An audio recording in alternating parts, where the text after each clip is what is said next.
May project tayo ngayon guys. Ito, kitawan ko ito ng tangke, lagyan ng tubig galing doon sa motor. Ito, kita din ang full valve dito. Tapos pa ganyan, hindi muna natin lagyan ng yung patente. Saka na yan lalagyan kung talagang tatanggalin itong tangke. Ayan, pag ganyan tayo baba, 3/4 ang ilinya natin. Saka na tayo mag-reduce sa may gripo.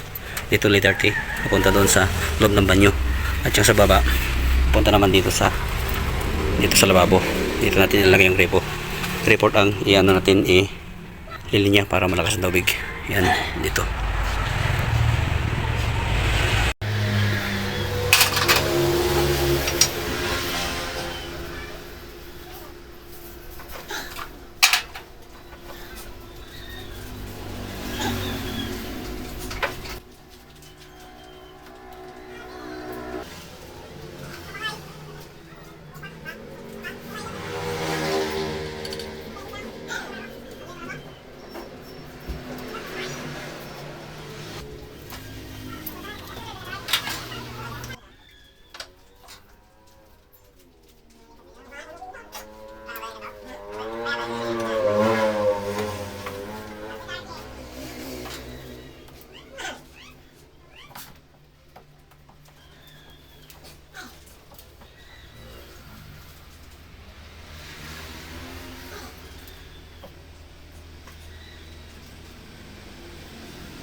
Yan guys, okay na siya. Ilagay natin ang full valve. Yan, ganyan. At ito, papunta sa lababo. Dito. Yan. Tapos ito, papunta sa CR. Tingnan natin doon. Yan na siya. Ilagay tayo ng elbow na 3/4 by 1/2 para sa ating faucet. Maganda yung malaki ang ating linya para malakas ang pressure ng tubig. Saka na tayo dito maglalagay ng female adapter kung may linya na galing sa motor. Yan, tinaasan na lang natin para kahit malaking timba, hindi sumayad ang pusit natin. Ayan. At dito din sa lavabo, kung dito yung pinakang pinakang sink, opposite natin pa ganyan konti lang. Yan. Kasi pag dito ipa daan natin, saka sentro yung sa ano ng lavabo butas ay yung sa drainage ng lavabo. Dito ang daan ay madadaanan ito. Kaya pinatabi-tabi ko na lang. Yan, ganyan. Magre-reduce din tayo dyan. Maglalagay tayo ng reducer elbow na 3/4 by 1/2 para mas maganda, malakas ang pressure ng tubig. At dito sa taas, punta natin dito sa taas. Ito hindi ko na nilagyan ng solvent kasi sa overflow lang naman. Yan. At dito nilagyan natin ng butas. Yan, dito. Yan o. Para kung lilinisin, pwede kang mag ano dyan, abot ng kamay mo yung pinakang dulo, pinakang baba, abot na. Yan. Kasi naman dito ang ulo, pwede kang pumunta dyan. Yan, para abot mo yung mga dumi-dumi sa tangke, sa loob ng tangke. Yan. Okay na siya guys. Yan. Yung overflow pupunta na yan sa labas. Yan, okay na guys.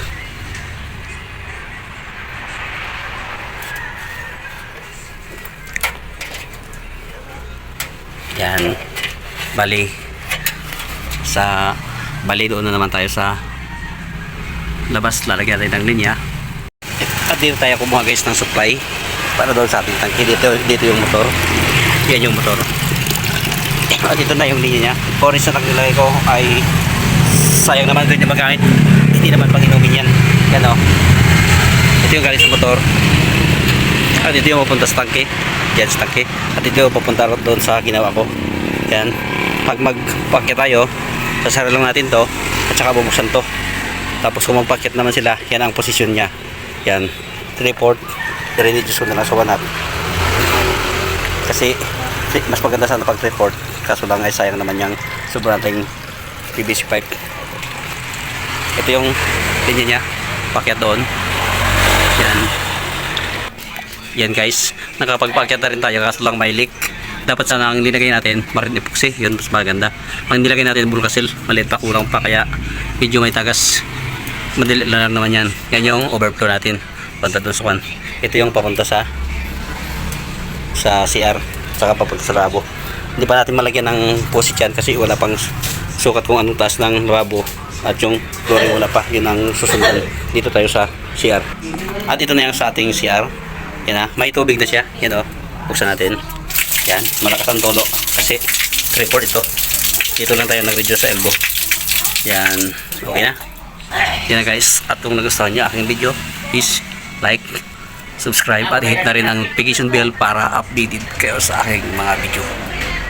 Abos!